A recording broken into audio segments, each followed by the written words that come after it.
Hi friends, welcome to ఇంటి వంట. ఇవాళ ఒక కొత్త రెసిపీతో మేము ముందుకు వచ్చానండి. చాలా సింపుల్గా చేసుకోవచ్చు. ఈ వేసవి కాలంలో మనకి ఎక్కువగా వేడిగా ఉండడం వల్ల మనకి చల్లగా ఏదైనా తాగాలి అన్నప్పుడు ఈ తండాయి రెసిపీని తప్పకుండా ట్రై చేయండి. మరి ఆలస్యం చేయకుండా వెంటనే ప్రాసెస్లోకి వెళ్ళిపోదాం పదండి.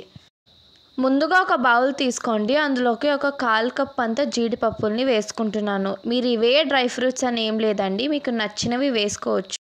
ఇప్పుడు నేను 2 టేబుల్ స్పూన్ల పిస్తాను, 2 టేబుల్ స్పూన్ల గసగసాలను, 2 టేబుల్ స్పూన్ల సోంపుని, అలాగే 2 టేబుల్ స్పూన్ల పంప్కిన్ సీడ్స్ అండి.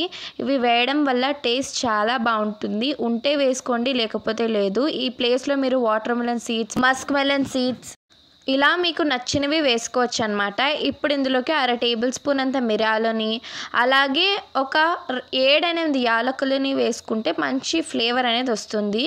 ఇప్పుడు ఇందులోకి వాటర్ వేసుకోండి, అది మునిగేంత వరకు వేసుకోండి. ఆ తర్వాత ఇందులోకి 1/4 కప్ అంత ఎర్ర గులాబీ రేకుల్ని వేసుకోండి. అలాగే దీన్ని ఒకసారి బాగా మిక్స్ చేసిన తర్వాత చివరిగా ఒక 1/4 టేబుల్ స్పూన్ కుంకుమ పువ్వుని వేసుకుంటే మంచి కలర్ అనేది ఉంటుంది. ఇప్పుడు ఒక బౌల్ తీసుకోండి. అందులోకి ఒక 1/4 కప్ అంతా బాదం పప్పుని వేసుకొని వాటర్ వేసుకోండి. దీన్ని అలాగే బాదం పప్పుల్ని రెండింటిని 3-4 గంటలు నానబెట్టుకోవాలన్నమాట. ఇప్పుడు స్టవ్ ఆన్ చేసుకుని ఒక కడాయి పెట్టుకోండి. అందులోకి 1 లీటర్ పాలు పోసి బాగా మరిగించుకోవాలన్నమాట. ఇది బాగా మరిగిన తర్వాత స్టవ్ ఆఫ్ చేసేసి కంప్లీట్గా చల్లారి పెట్టుకోవాలి. మధ్య మధ్యలో కలుపుతూ ఉండండి, సో దట్ త్వరగా చల్లారుతుంది. ఇప్పుడు దీన్ని ఒక మిక్సింగ్ బౌల్లోకి ట్రాన్స్ఫర్ చేసుకోండి. అలాగే రెఫ్రిజిరేట్ చేసుకోండి. ఒక 2 to 3 hours రెఫ్రిజిరేట్ చేసుకుంటే చల్లగా ఉంటుందన్నమాట. ఇప్పుడు చూడండి, నట్స్ కూడా బాగా నానిపోయాయి. అలాగే బాదం పప్పుల్ని ఇలా పైన పొట్టు తీసుకోండి. ఇప్పుడు ఒక మిక్సీ జార్ తీసుకోండి. అందులోకి నానబెట్టిన ఆల్మండ్స్ అలాగే నట్స్ మొత్తం వేసుకొని ఇందులోకి 1/2 కప్పు షుగర్ని వేసుకోండి. మీరు కావాలంటే పటిక బెల్లం కూడా వాడుకోవచ్చు, 1/2 కప్పు. ఇప్పుడు ఇందులోకి 1 ఇంచు చక్కని వేసుకోండి, ఫ్లేవర్ చాలా బాగుంటుందన్నమాట.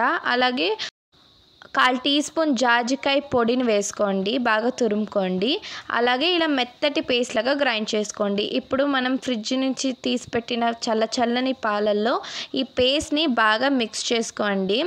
ఎక్కడా కూడా ఉంటలేమీ లేకుండా నీట్గా కంబైన్ అయిన తర్వాత చూడండి, మన చల్లగా తండాయి అనేది రెడీ అయిపోతుంది. మీరు కావాలంటే దాన్ని కొంచెం నట్స్తో కానివ్వండి, లేకపోతే డ్రై రోజ్ పెటల్స్తో గార్నిష్ చేసుకొని చల్లగా సర్వ్ చేసుకోండి.